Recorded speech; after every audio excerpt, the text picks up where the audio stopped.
I'm from the Northern Cheyenne Nation in Montana. We have a little reservation, beautiful little reservation, southeastern corner of Montana. And we call ourselves the Tsitstas Sutta people. I came into the art kind of realm a little bit late in life, but I realized that this was, what I was supposed to be doing with my life, and I've done a lot of research on the history of my people, been in collections a lot, looking at the work and trying to understand what it means, and talking with elders and whatnot, and I really see myself as continuing this way of creating that's thousands of years old, and really trying to contribute to a way of making in this time period, keep that going, and hopefully when people look back at this time period, they can kind of tell what was going on and what the challenges were for my people and us. So, yeah. Well, my family is full of artists, bead workers, and aunts that do beadwork, and my grandparents were hide tanners and bead workers, and so I grew up around art. It was always around me at the powwows and whatnot, and so I was just always immersed in it. I never really thought, someday I'm going to be an artist. I just experienced it and lived it and saw how it was a part of my community. And then when I got older, I realized that that's what I needed to be doing. And but I choose to work in kind of more contemporary materials, and being in collections, museum collections, and looking at the historical work of my relatives in the past, that really educated me about their choices that they made about materials. They were never hesitant to use a material if it wasn't something they made. Glass beads is a great example. They adopted glass beads really quickly, and those don't come from our experience. They come from Europe. They traded for those with the trading posts and whatnot, but they recognized the power of that material, and then they made it their own. So much so that today I get a lot of questions about how we made those beads. How did you guys make those beads? And so that's how powerful their use of them was, and their ability to sort of take the essence of the power out of them. So that's a big influence. I'm also influenced by Western European art at different times. There's artists that have really had an impact on me, from the Renaissance to modern artists to just all movements of art have some kind of thing that I'm interested in.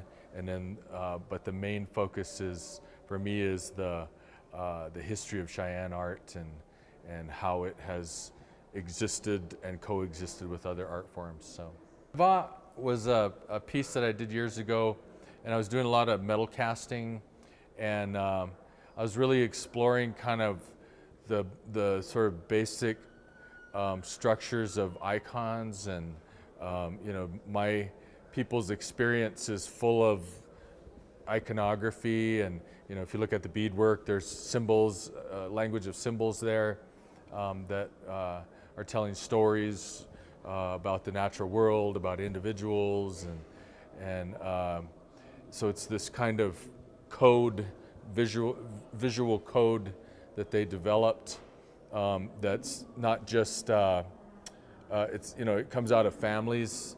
So there's certain families that have beadwork designs that are handed on through their families, and they own those designs. And then there's more general kind of patterns that talk about different parts of our experience. But it's a visual language. We don't have a written language as Cheyenne people, but the visual and the oral were our ways of handing on information. And so when I look at that artwork in collections, those are history books for me, and those are biographies of people, those artworks. And so I'm really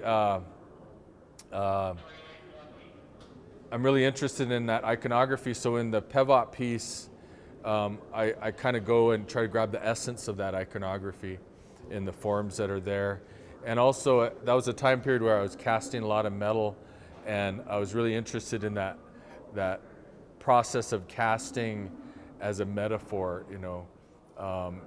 And so the stone piece that's in the center of the metal in the pivot piece, I built that into the mold itself before I poured the metal around it.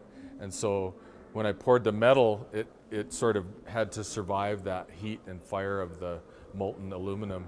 And so for me, that was a metaphor for who I am as a Cheyenne person. I'm surrounded by this new kind of contemporary world, and so the marble would kind of represent me or my people, and we had to survive a fire kind of sorts to still be here, and we figured out ways to do that, and a lot of it had to do with the power of those symbols, the power of our interpretation of and our relationship to the natural world. You know, we were able to sort of negotiate our way through that difficulty with that knowledge.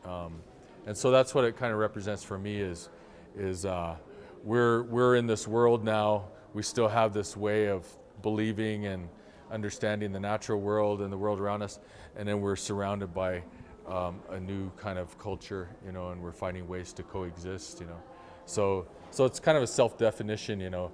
I'm made up now of the stone and the metal, you know, this ancient material and this new material. So that's what my people are sort of like today. So I hope they can see the fascination with materials. You know, as an artist, I'm really fascinated with the properties of different materials and exploring mediums. And I've always been a multimedia kind of person. I like to work in a combination of different materials instead of one material, you know.